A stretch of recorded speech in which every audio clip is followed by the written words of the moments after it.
In a serene forest, the monk observed the woodcutter tirelessly chopping wood. He noticed the rhythm of each swing, the focus in the woodcutter's eyes, and realized that persistence is a form of meditation. The monk approached the woodcutter and asked, "Why do you chop wood so diligently?"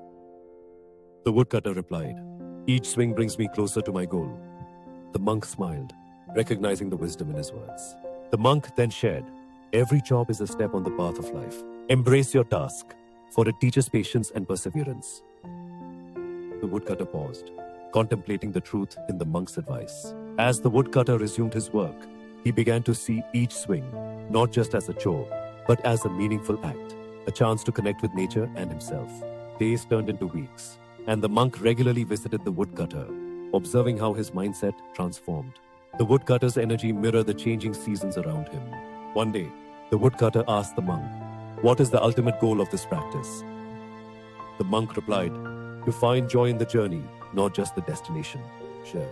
Inspired, the woodcutter began to whistle while he worked, letting the rhythm of his chopping sync with the melody of the forest around him. The monk watched as the woodcutter's joy became contagious, attracting the attention of other villagers who began to join him in his work, transforming labor into community. With the arrival of new helpers, the woodcutter felt a sense of belonging. The monk reminded him, "Together, we can achieve far more than alone." As the woodcutter gained strength from the community, he noticed his own skills improving. He learned from others, and his technique evolved with their input. One evening, after a long day's work, the monk shared a lesson. Even in repetitive tasks, there is beauty. Focus on the art of your action.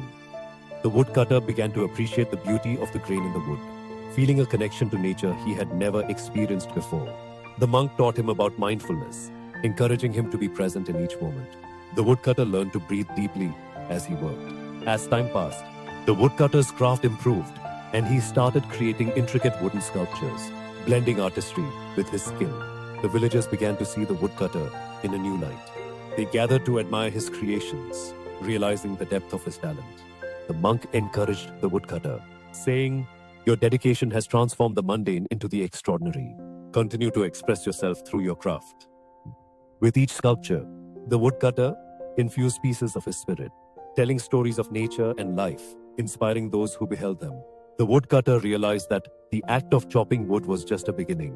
It was the foundation for a more profound journey of self-expression. One day, the woodcutter invited the monk to a gallery displaying his work. The monk smiled, seeing the joy his teachings had brought to the woodcutter's life. The villagers praised the woodcutter's artistry, and he felt a sense of fulfillment. The monk reminded him, "Your journey is just beginning. Keep creating." Years later, the woodcutter became a master craftsman, teaching others the lessons he learned. He understood that every swing of the axe had meaning. The woodcutter reflected on his journey, realizing the monk's wisdom had transformed his life. He continued to chop, but now with purpose and joy. In the end, the woodcutter learned that life is like chopping wood. It requires effort, patience, and a heart open to learning and growth. To watch more videos, please don't forget to like, subscribe, and hit the bell icon.